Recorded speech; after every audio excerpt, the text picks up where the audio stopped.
भगवान ने क्या दिया? मन। मन क्या है हमारा? मन हमारा सेवक है।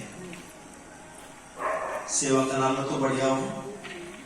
सेवक किसको मिलता है? गहरे गहरे में तो खैर वो मिलता नहीं, किसी ठीक ठाक व्यक्ति को मिलता है सेवक। ठीक ठाक को मिलता है तो उसका मतलब हम कैसे हुए? ठीक ठाक है। जितने भी मनुष्य हैं वो परमपिता परमात्मा ने ठीक ठाक है। ये शरीर जो है ना मनुष्य का जो शरीर है भगवान की सबसे सुंदर कृति है। इससे बढ़िया बहुत कोई शरीर नहीं है, क्योंकि दूसरे शरीर तो भोग्यों नहीं है, पशु है, पक्षी है, दूसरी चीजें हैं। लेकिन परमपिता परमात्मा ने सबसे सुंदर कृति जो है ये परमात्मा ने किसकी बनाई?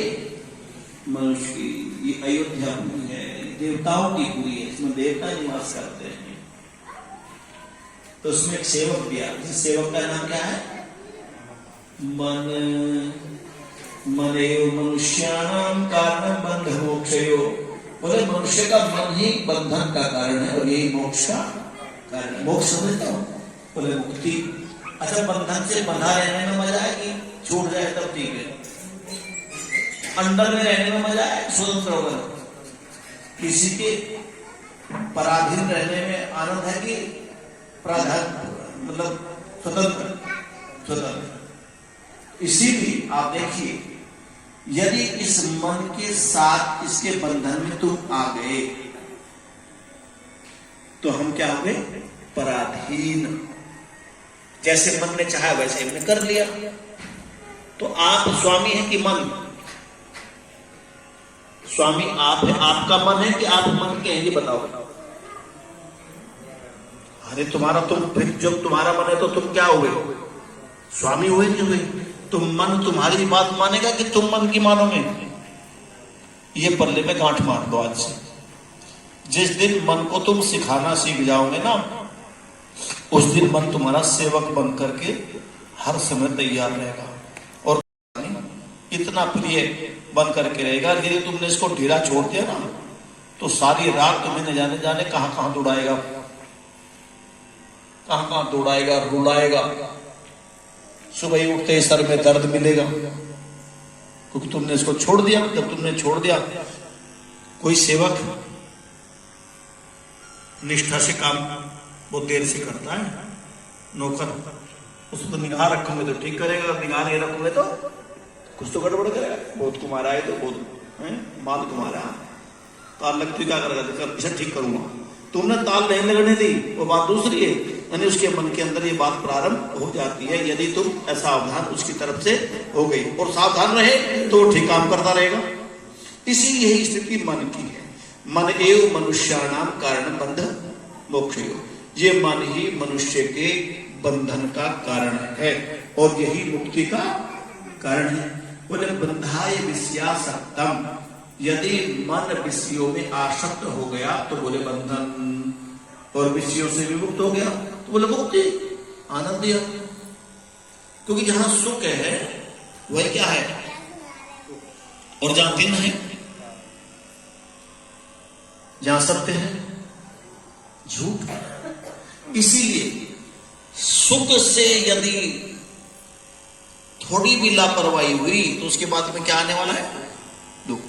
इसलिए बहुत सावधान होकर के हमें क्या करना चाहिए? मन क्या करता है? बोले विचार। मन ही तो विचार करता है, करूं न करूं, जाऊं न जाऊं, बड़ी सर्दी हो रही, नहीं उठना है, ये मतलब की बात है, वहां बरनामा चले आए, मैं कर लेते ठीक था, चलता नहीं संकल्प। चलो इसने कहा नहीं ठीक है, चलो घूम भी लिए, अच्छा भी हो गया, ये भी ठीक है। तो ये मन ये बैठने नहीं देता। एक मन के एक मिनट के अंदर 16 बार विचार आते हैं इसके अंदर। एक साधारण व्यक्ति 16 बार विचार कर देता है जिसने छोड़ दिया। और जो बिल्कुल ही निकम्मा हो तो 1 मिनट में 160 ना कर दे तो मन विचारों से विचार ताना बाना बनता रहता है वक्त। जी, तो इसीलिए कहा मन जो है मनुष्यों का ये विचार करता है। निर्णय कौन करता है? बुद्धि। निर्णय बुद्धि करती है, करती नहीं करती? जिस विचार को बुद्धि ने प्रमाणित कर दिया उसको कर्म चाहे उसमें तत्काल भी नुकसान दिख रहा है आपको, नुकसान नहीं है, उसके पीछे बहुत बड़ा सुख है। अभी तो हम दिख रहा है चोरी करते हैं, तत्काल कैसा लगता है, बहुत अच्छा है, और बाद में गलत बात है, पकड़ा गया तो गलत, और ना भी पकड़ा गया तो भी गलत। तो इसीलिए मन विचार करता है, बुद्धि निर्णय करती है, उस बुद्धि के निर्णय को मानो। तो समझना चाहिए ये मन आपका कैसा हो जाएगा, मेधा मन हो जाएगा। फिर वो विचार आपका जब आप क्रिया करेंगे तो उससे क्या बनेगा, संस्कार, स्मृति। अच्छा, आप यहाँ आए लाक्ष ग्रह पर और यहाँ आकर के आपने यज्ञ किया, यहाँ जाने के बाद जब आप बूढ़े भी हो जाएंगे, ये स्मृति तुम्हारे याद रहेगी नहीं रहेगी? यहाँ आने की जरूरत है कि वहीं याद रहेगी, जहां भी जाओगे? फोटो खींचा इनकी तरह कि अपने आप ही हो गया ऑटोमेटिक। तो उसको कहते हैं स्मृति, संस्कार। वो संस्कार कहां चला गया, बोले चित्त में। मन, बुद्धि, चित्त में चला गया, और चित्त में जाकर के क्या हो गया, रक्षित, सुरक्षित हो गया, वो बन गया हमारा संस्कार। तुम्हारा कोई संस्कार पहले भी रहा जो उद बुद हुए, यहां आए कभी, यानी कोई आवश्यकता नहीं थी, कुछ भी कार्य बन जाता। अब जो संस्कार बन गया ये फिर भी भोगना पड़ेगा, क्योंकि नया हो गया। एक बीज बो दिया, गेहूं जम गया, कई दाने आ गए, फिर उनको बोएंगे, जमेंगे नहीं जमेंगे, फिर बीज तो तैयार हो गया। तो संस्कार रूपी बीज तैयार हो गया, चित्त की भूमि में चला गया। तो जहां भी आप जाएंगे तो ये स्मृति आपको। उसके बाद आता है अहंकार। अहंकार, अहंकार, अहंकार ना, नई परिभाषा, नई परिभाषा। अहंकार का मतलब यहां घमंड से नहीं है, अहंकार का मतलब है निर्माण। अहंकार का मतलब है निर्माण। ये सारा संसार क्या है, परमपिता परमात्मा का अहंकार है। मन, बुद्धि, चित्त, अहंकार। और सरल करता हूं, जैसा विचार हुआ वैसा संस्कार बना, जैसा संस्कार बना वैसी आपने क्रिया को प्रारंभ कर दिया। आपके घर के, आपके मन के अंदर क्या विचार है, मुझे मकान बनाना है, विचार बना, विचार बनते ही बुद्धि के पास चला गया, कैसे बनाना कैसे नहीं बनाना, निर्णय हो गया। निर्णय होने के बाद में वो स्मृति कहां चली गई, चित्त में चली गई, और चित्त में जाने के लिए वो बार बार आपको प्रेरित करने लगी, और अपने खाका बनाना शुरू कर दिया, यानी यूं बनानी है, ये प्लॉट लेना है, 2 कमरे बनाने हैं, 3 बनाने। तो आपके विचार का क्या बन गया, निर्माण। जैसा आपने चाहा था क्या हुआ, अहंकार, आकार आ गया उस अहंकार जो आपने विचार किया था, वो अच्छा हो या बुरा ये निर्भर आप पर करता है। तो अहंकार बने निर्माण। जिस समय ये आत्मा शरीर को छोड़ करके जाता है तो उसके साथ में ये चित्त चला जाता है, और चित्त में जो संस्कार होते हैं उसी के अनुसार सोम तक सोम भान नाम की वायु में रमण करने के पश्चात वैसे उसको शरीर मिल जाता है, वैसे माता पिता मिल जाते हैं, वैसे निर्माण हो जाता है। चाहे वो भोग योनि के पशु पक्षियों का हो, भोग योनि में रहने वाले, और चाहे मनुष्य योनि का हो। तो महत्वपूर्ण क्या हुआ, बोले कर्म। महत्वपूर्ण क्या हुआ, कर्म। योग कर्मशु कौशलम, कर्म की कुशलता ही जोड़ है, योग है। ये यज्ञ भी तो योग है। यज्ञ योग बन जाए भगवान, यज्ञ योग बन जाए। ये बाह्य है पर वो आंतरिक है, जिसको योग कहते हैं। दोनों की धातु एक ही है। मेरा कहने का अभिप्राय है कि हम कभी कभी नहीं, प्रतिदिन अपने आप से बात किया करें। करते हैं जो बहुत लोग करते हैं तो मजा आ जाता है, वो रात में भी अच्छी अच्छी बात करते हैं, फिर स्वप्न में।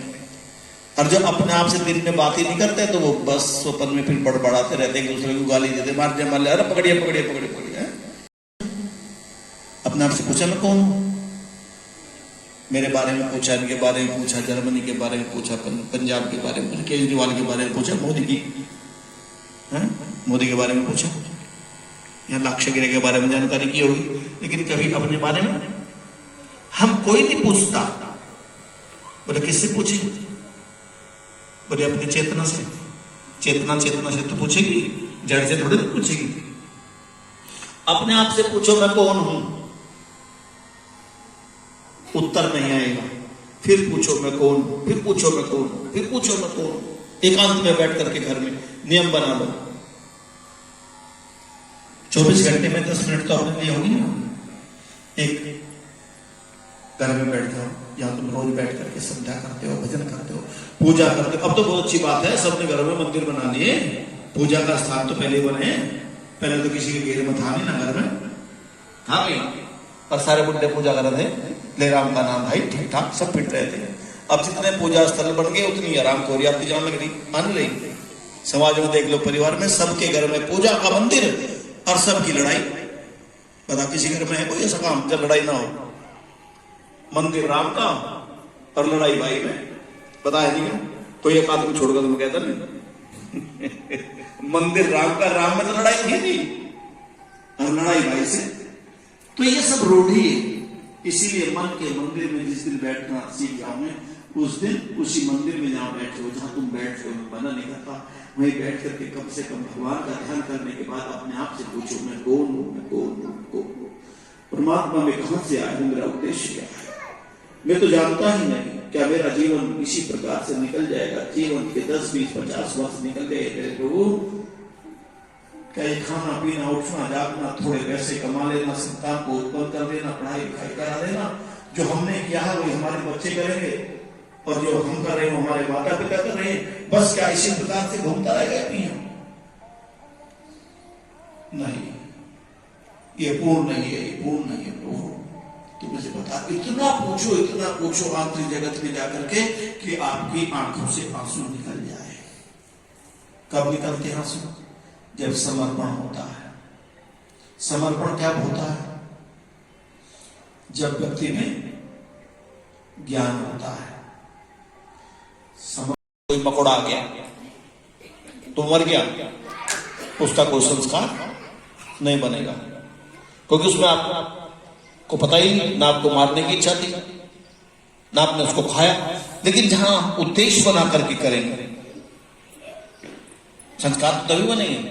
योजना बनाएंगे, योजना बनाने के बाद तमाम हमारे चेहरे के भाव बदलेंगे, अंदर के भाव बदलेंगे, कभी दिल में धड़कन पैदा होगी, कभी शांत होगा, कभी ये होगा मैं करूं या ना करूं। वो तमाम आंधी चलती रहती है, उनके संस्कार बनते रहते हैं। और जो अचानक से हो जाए, किसान जंगल में जाता है, खेत जोतता है, न जाने कितने कीट पतंग होते हैं, वो तो इसीलिए तो बने हैं। उसमें कोई मुकदमा चलता है? कोई मुकदमा चलता है क्या? इसी प्रकार से परमपिता परमात्मा की इस व्यवस्था में जब हम ज्ञान पूर्वक कर्म करते हैं, तो हमारा सारा कर्म निष्काम भाव से होता है, और फिर हम आवागमन के बंधन से मुक्त हो जाते हैं। ये सामवेद बताता है। समर्पण का वेद है, कल थोड़ी चर्चा कर लेंगे कि कौन सा मंत्र कहता है। योगेश्वर कृष्ण भी सामवेद में दिखते हैं, और वो भी कहते हैं मैं सामवेद हूं वेदों में, क्योंकि वेद सामवेद समर्पण का वेद है और हृदय का वेद है। और हमारे जितने भी संबंध होते हैं वो हृदय से होते हैं। क्यों जी? हृदय से अगर संबंध हमारे हैं तो उसमें कोई फिर परेशानी नहीं होती। और यदि संबंध हम ज्ञान खोपड़ी से बनाते हैं, अवसरवादिता से बनाते हैं, तो हम चालाक लोग की तरह, गिरगिट की तरह, जब काम निकला तो हो गया ठीक, और अन्यथा खत्म। और जब हृदय से संबंध होता है, कृष्ण सुदामा का संबंध होता है, उसमें ऊंच नीच सब खत्म हो जाती है।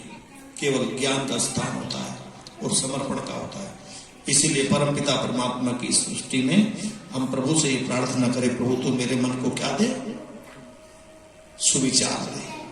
मेरा मन तेरा हो जाए, मेरा मन तेरा हो जाए, और तेरा होकर के मेरा हो जाए। कोई लोहे को यदि अग्नि में डाल देंगे तो वो उसे ठंडा करेगी गर्म, तो वो अग्नि में हो जाएगा ना लोहा। मन यदि परमात्मा का हो गया, हो जाएगा, क्योंकि प्रकृति का है, प्रकृति परमात्मा की है, पिता तो वही है, इसका भी इससे बना है। मैं थोड़ी देर के लिए उसे कूद तो कर रहा है। तो ये आप प्रार्थना किया करें।